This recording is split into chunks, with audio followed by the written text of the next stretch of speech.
സാരല്ല,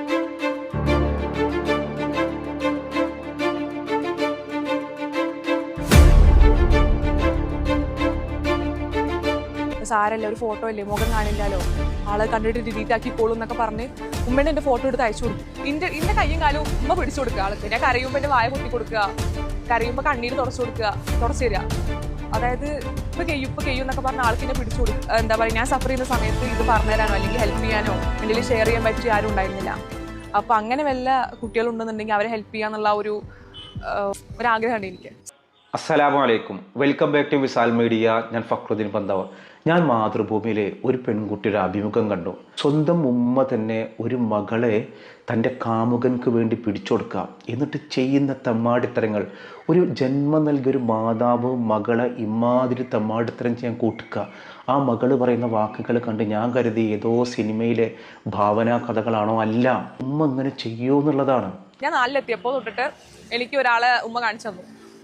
ഇത് നിന്റെ കാക്കുവാണ്, കാക്കൂന്ന് വിളിച്ചാൽ മതി, കാക്കാണ് നമ്മുടെ കാര്യങ്ങളൊക്കെ നോക്കുന്നത്, അതുപോലെ തന്നെ ഞാൻ വാപ്പാടെ സ്ഥാനത്താണ്, അങ്ങനെ കണ്ടാൽ മതി. അപ്പോൾ ഞാനും എൻ്റെ ഏട്ടനും ഓക്കെ, നമുക്ക് അന്നം തരുന്ന ഒരാൾ, അല്ലെങ്കിൽ ഭക്ഷണം നൽകുന്ന, അല്ലെങ്കിൽ സഹായിക്കുന്ന ഒരാളെന്നുള്ള ഒരു റെസ്പെക്റ്റ്, ആ ഒരു സംഭവം നമ്മൾ ഓക്കെ, അത് നമ്മൾ ഒരു കുട്ടികൾക്ക് നമ്മൾ പറഞ്ഞു കൊടുക്കുന്ന ഒരു സാധനം. അങ്ങനെ ആ 4ാം ക്ലാസ് കഴിഞ്ഞു, 5, 6 ആ ഒരു സമയത്തൊക്കെ എത്തിയപ്പോൾ ആൾ ഗൾഫിൽ പോയിട്ട് ദിവസം വിളിക്കും കേട്ടോ. പക്ഷെ ദിവസം വിളിച്ചിട്ട് എന്താണ് സുഖല്ലേ ഒന്നും പറയാണ്ടാവില്ല, പക്ഷെ എന്നാലും എന്താണ് വിശേഷം, കുഴപ്പമില്ലല്ലോ, എന്താണ് വിശേഷം, കുഴപ്പമില്ലല്ലോ, അങ്ങനെ കുറേ പറഞ്ഞ് ഇതെന്നെ സംസാരിച്ചുകൊണ്ടിരിക്കും. അങ്ങനെ വീട്ടിലാരും ഇല്ലാത്ത സമയത്ത് സംസാരിക്കുകയാണെന്നുണ്ടെന്നുണ്ടെങ്കിൽ എൻ്റെ അടുത്ത് ഒന്ന് ഡ്രസ്സ് മാറ്റുമോ അല്ലെങ്കിൽ ഭക്ഷണം കഴിക്കുമോ, അങ്ങനെ ഭയങ്കര ന്യൂഡ് പിക്ചർ ആവശ്യപ്പെടാൻ തുടങ്ങി. അപ്പോൾ ഞാൻ ആദ്യം നമുക്ക് മനസ്സിലാവും, 6ാം ക്ലാസ് പഠിക്കുന്ന കുട്ടി എന്ന് പറഞ്ഞാൽ മനസ്സിലാവും ഇത് പ്രൈവറ്റ് പാർട്സ് ആണ്, ഇത് ഒരിക്കലും ഒരാൾക്കും കാണിക്കാൻ പറ്റില്ല എന്നുള്ള ഒരു തെറ്റാണെന്ന് എനിക്ക് മനസ്സിലായി. അപ്പം ഞാനത് ആദ്യം ആളുടെ അടുത്ത് ഞാൻ പറഞ്ഞു, ശരിയാവില്ല, അമ്മയോട് പറയൂ. അപ്പോൾ ആൾ വേണ്ട പറഞ്ഞു. പിന്നെ ആളിത് ആവർത്തിച്ചുകൊണ്ടിരുന്നു. അപ്പം ഞാൻ എന്തായാലും വേണ്ടില്ല, കുറേ ഞാൻ ക്ഷമിച്ചു, പക്ഷെ നമുക്ക് വേറെ വഴിയില്ലല്ലോ. അപ്പോൾ ഞാൻ എൻ്റെ ഉമ്മയുടെ അടുത്ത് പറഞ്ഞു, ഇങ്ങനെയൊക്കെ കാര്യങ്ങൾ ആളിങ്ങനെ ചോദിക്കുന്നുണ്ട്, ഞാൻ എത്ര പറഞ്ഞിട്ട് ആൾ കേൾക്കുന്നില്ല, എനിക്ക് പറ്റണില്ല. അതിൽ ഉമ്മ അതാവില്ല, ആളങ്ങനെ ചോദിക്കില്ല, ആൾ അങ്ങനെയുള്ള ആളല്ല. പിന്നെ അല്ല, ആൾ അതന്നെയാണ് ചോദിച്ചത്, എനിക്കറിയാം, എനിക്ക് ഉറപ്പാണ് പറഞ്ഞു. അപ്പോൾ ഉമ്മ ആളെ വിളിച്ചിട്ട് കുറേ ചീത്ത പറഞ്ഞു. അപ്പോൾ നമ്മൾ ഓക്കെ, നല്ല സമാധാനം, ഇനി എങ്ങാനും ആളുടെ ശല്യം ഉണ്ടാവില്ലല്ലോ, ആൾ ചോദിക്കില്ലല്ലോ. അങ്ങനെ കുറച്ച് ദിവസം കഴിഞ്ഞാൽ അയാൾ കോൺടാക്റ്റ് ഒന്നുമില്ല. അപ്പം അങ്ങനെ കുറച്ചും കൂടി കഴിഞ്ഞ് ഉമ്മ എൻ്റെ അടുത്ത് വന്നിട്ട് എന്താ ചെയ്യുക, നമ്മളെ അവസ്ഥ ഇങ്ങനെ ആയി, പാപ്പ എവിടെയെന്ന് അറിയില്ല, വേറെ ആരും എവിടെയെന്ന് അറിയില്ല. അതായത് ഇവർ ഡിവോഴ്സ് കേസ് മോൾ നടന്നു പോകുന്നുണ്ട്. ഡിവോഴ്സ് കേസിൻ്റെ കൂടെ തന്നെ ചെലവിന് കൊടുക്കാത്ത കേസ്, പിന്നെ അതുപോലെ തന്നെ ഈ കുറേ കേസ് നടക്കുന്നുണ്ട്, പ്ലസ് ഈ കുടുംബക്കാരുടെ കേസൊക്കെ. അപ്പോൾ ഇതൊക്കെ കേസ് നടത്തണം, പിന്നെ നിങ്ങളെ വളർത്തണം, ഉമ്മമാർക്ക് മരുന്ന് വാങ്ങണം, അങ്ങനെ ഒരുപാട് പ്രശ്നങ്ങൾ. അപ്പോൾ എന്താ ചെയ്യുക, ഞാനിപ്പോൾ ആളില്ലെങ്കിൽ ഇപ്പോൾ നമ്മൾ റോട്ടിൽ കറങ്ങി വന്നിട്ടുണ്ടാവും, റോട്ടിൽ കറങ്ങേണ്ടി വരും. ഒരു ഫോട്ടോ അല്ലേ എനിക്ക് അയച്ചു കൊടുത്തൂടെ, ഇത് പുറത്തറിയാൻ പോകുന്നില്ലല്ലോ, എന്താണ് എൻ്റെ പ്രശ്നം. ഞാൻ കരഞ്ഞു, പെട്ടെന്ന് കരഞ്ഞു ഞാൻ. അതിൽ എൻ്റെ അടുത്ത് ഉമ്മയാകെ എന്താ പറയുക, ഭയങ്കര നിരാശ എന്നല്ലേ, ഒരുപാട് ഭയങ്കര സങ്കടത്തോടെ നീറിയിട്ട് എൻ്റെ അടുത്ത് സാരല്ല, ഒരു ഫോട്ടോ അല്ലേ, മുഖം കാണില്ലല്ലോ, ആളെ കണ്ടിട്ട് ഡിലീറ്റ് ആക്കിക്കോളൂ എന്നൊക്കെ പറഞ്ഞ് ഉമ്മേനെ എൻ്റെ ഫോട്ടോ എടുത്ത് അയച്ചു കൊടുത്തു. ഓരോ ആഴ്ചയിലും ആൾക്ക് ഫോട്ടോസ് വേണം. അതൊക്കെ സമ്മതിച്ചില്ലെങ്കിൽ പിന്നെ അന്ന് വീട്ടിൽ അതായത് ചീത്ത പറയുക, അടിക്കുക. നഊദുബില്ല, നമ്മുടെ ഉള്ളിൽ നമ്മുടെ തൊലി ഉരിഞ്ഞു പോവുകയാണ്. ഒരു ഉമ്മ പാലക്കാടുള്ളൊരു പെൺകുട്ടിയാണ്. അപ്പോൾ ആ പെൺകുട്ടി തൻ്റെ അനുഭവമാണ് മാതൃഭൂമിയിലൂടെ പങ്കുവെച്ചത്. അതും സ്വന്തം ഉമ്മ ഇങ്ങനെ ചെയ്യണം എന്നുണ്ടെങ്കിൽ എന്ത് പിശാച് പിടിച്ചൊരു ഉമ്മയാണ്. 6ാം ക്ലാസ് കഴിഞ്ഞു, 7ാം ക്ലാസ്സിലെത്തി.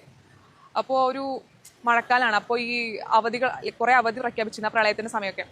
അപ്പോൾ ഇയാൾ ഗൾഫിൽ നിന്ന് ഡയറക്റ്റായിട്ട് ഞങ്ങൾ വീട്ടിൽ വരികയാണ്. പക്ഷേ ആൾക്ക് വേറൊരു ഫാമിലി ഉണ്ട്. ആ ഫാമിലിയിൽ ആൾക്ക് 4 കുട്ടികളുണ്ട്. അപ്പോൾ ഇയാൾ അന്ന് ഡയറക്റ്റായിട്ട് ഞങ്ങൾ വീട്ടിലാണ് വരുന്നത്. അപ്പോൾ ഞാൻ ക്ലാസ്സിൽ പോകാൻ ഡ്രസ്സൊക്കെ മാറ്റി യൂണിഫോമൊക്കെ ഇട്ട് ബസ് കാത്ത് നിൽക്കാൻ വേണ്ടി പോകുന്ന സമയത്ത് എൻ്റെ അടുത്ത് പറഞ്ഞു, പോണ്ട, ആൾ വരുന്നുണ്ട്, നിൻ്റെ അടുത്ത് പോണ്ടെന്ന് പറഞ്ഞിട്ടുണ്ട് പറഞ്ഞു. ആൾ വന്നു. പക്ഷേ എനിക്കപ്പോൾ ഒരു സമാധാനം എന്താ വെച്ച് കഴിഞ്ഞാൽ എനിക്ക് പീരിയഡ്സ് ആയിരുന്നു. അതുകൊണ്ട് ഒരിക്കലും എന്താ പറയുക, ഇനി ഉപദ്രവിക്കാൻ വരില്ല എന്നുള്ളൊരു കോൺഫിഡൻസ് എനിക്കുണ്ടായിരുന്നു. പക്ഷെ അന്ന് അങ്ങനെയൊന്നും അല്ലായിരുന്നു. അന്ന് ആൾ വന്നപ്പോൾ തന്നെ നമ്മൾ അപ്രോച്ച് ചെയ്യാതിരിക്കാൻ വേണ്ടിയിട്ട് നമുക്ക് ചെയ്യാൻ പറ്റുന്നൊരു കാര്യം എന്താണ്, കരയുക.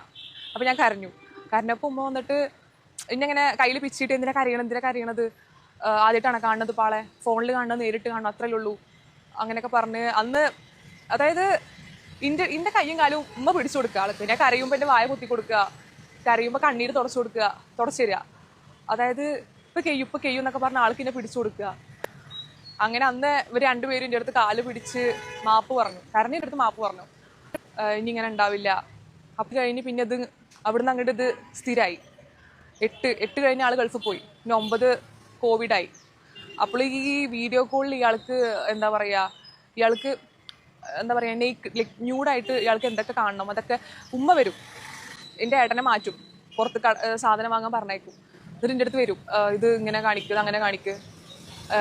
അങ്ങനെ എനിക്ക് എന്താ പറയുക, നമുക്ക് റെസിസ്റ്റ് ചെയ്യാൻ പറ്റില്ല. കാരണം പിന്നെ നമുക്ക് ആ വീട്ടിൽ നിൽക്കാൻ പറ്റില്ല, വേറെ ഒരു കുടുംബക്കാരോട് കോണ്ടാക്റ്റ് ഇല്ല. പിന്നെ അതുപോലെ വാപ്പ എന്ന് പറഞ്ഞ ആള് ഞാൻ കണ്ട പരിചയം പോലും എനിക്ക് ഉണ്ടായിരുന്നില്ല.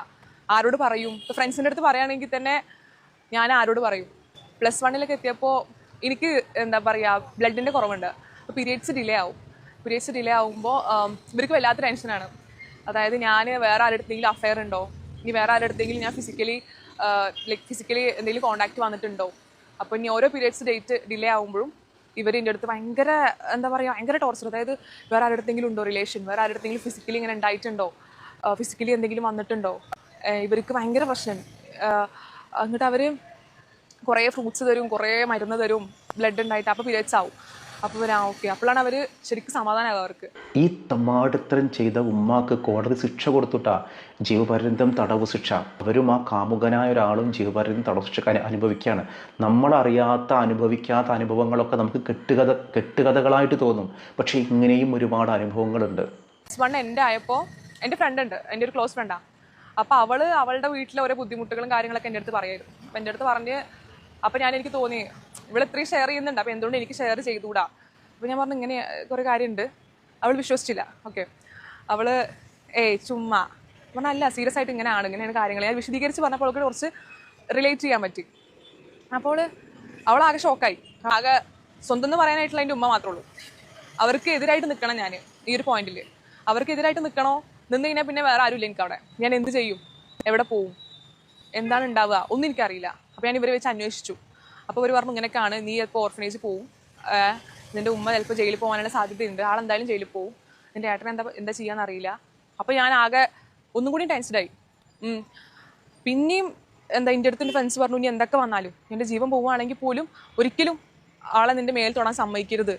അതിനുശേഷം വലിയ പ്രശ്നമായിരുന്നു. വീട്ടിൽ ഉറങ്ങാൻ പറ്റില്ല. ടീച്ചറുടെ അടുത്ത് പറഞ്ഞു ഇങ്ങനെയൊക്കെ ഉണ്ട്. അതിൽ മിസ്സ് അതായത് വിശ്വസിച്ചില്ല. അത് അവരെയും പറയാൻ പറ്റില്ല, കാരണം ഒരിക്കലും സ്വന്തം ഉമ്മ ചെയ്യാന്ന് വെച്ച് കഴിഞ്ഞാൽ ആർക്കും വിശ്വസിക്കാൻ പറ്റില്ല. പ്രിൻസിപ്പള്, 3 ടീച്ചേഴ്സ്, പ്രിൻസി, ഞാനും കൂടി സ്റ്റേഷനിൽ പോയി. സിന്ധു മാഡം ഉണ്ട് അവിടെ. അപ്പോൾ അവിടുത്തെ SI രാജേഷ് സാറായിരുന്നു. രാജേഷ് സാറ് പോയിട്ട് എഴുതിക്കോളൂ പറഞ്ഞു. അപ്പോൾ നമ്മളങ്ങനെ എഴുതാൻ പോയി. മേലെ നിലയിൽ പോയിട്ട് സിന്ധു മാഡം ഉണ്ടായിരുന്നു. അപ്പോൾ മാഡം ഇതൊക്കെ എഴുതിയെടുത്തു. ഞാൻ പറഞ്ഞു ഉമ്മാനെ നമുക്ക് മാപ്പ് സാക്ഷിയാക്കണം. എൻ്റെ ഒരു പ്രസൻസിൽ എൻ്റെ ഒരു മിസ് ഉണ്ടായിരുന്നു, മാപ്പ് സാക്ഷിയാക്കണം. ഓക്കെ, അപ്പോൾ ഓക്കെ, അത് നമുക്ക് നോക്കാം, അത് നമുക്ക് റെഡിയാക്കാം, കുഴപ്പമില്ല പറഞ്ഞു. അങ്ങനെ ഇത് കഴിഞ്ഞ ഒരു പകുതിയൊക്കെ ആയപ്പോൾ മാഡം പറഞ്ഞു ഞാൻ ഇപ്പോൾ വരാട്ടോ പറഞ്ഞിട്ട് പോയിട്ട് എൻ്റെ അടുത്ത് കുറേ നേരം വന്നിട്ട് പറഞ്ഞു ഉമ്മ താഴെയുണ്ട്, ഇനി ഉമ്മ മുങ്ങോന്ന് അറിയില്ലല്ലോ, ഉമ്മാനെ അവിടെ താഴെ കൊടുത്തിട്ടുണ്ട്. അപ്പോൾ ഞാൻ ആകെ എനിക്ക് ടെൻഷനായി. കാരണം ഉമ്മ സ്റ്റേഷനിൽ താഴെ കൊടുന്നു എന്നൊക്കെ പറഞ്ഞു. എൻ്റെ ഹാർട്ട് ബീറ്റൊക്കെ കൂടി കുറേ ഇതായി. പക്ഷേ അപ്പോൾ പറഞ്ഞു ഇതൊരിക്കലും ഉമ്മാനെ വിടാൻ പറ്റില്ല, അവിടെ കിടക്കട്ടെ കുട്ടി, അവിടെ കിടന്നോട്ടെ, എന്താപ്പോൾ ഇത്രയും ചെയ്ത് വെച്ചിട്ട് ഇനിയിപ്പോൾ രക്ഷപ്പെടുത്താനോ അങ്ങനെ. അപ്പോൾ ഞാൻ ശരിയാണ്. പക്ഷെ ഏട്ടനെ വിശ്വസിച്ചില്ല. കാരണം അതായത് ഇത്രയും കാലം നോക്കി വളർത്തിയ ഒരാൾക്കെതിരെ എന്ത് കംപ്ലൈൻ്റ് ആണ് ഞാൻ കൊടുത്തതെന്ന് അറിയാനുള്ള ഒരു ഇതിലായിരുന്നു തോന്നിയത്. അങ്ങനെ ഈ പോലീസുകാർ ഉമ്മാട് പറഞ്ഞു ഇനി പറഞ്ഞിട്ട് കാര്യമില്ല, സംഭവം കയ്യിൽ നിന്ന് പോയി, ഇങ്ങനെയാണ് കാര്യങ്ങളൊക്കെ, മകൾ ഇങ്ങനെയൊക്കെ തന്നിട്ടുണ്ട്, ഇതിനിപ്പോൾ മകൾ പിൻവലിച്ചാൽ പോലും ഞങ്ങളിത് പ്രശ്നമാക്കും എന്നുള്ള രീതിക്ക് അവർ വന്നു.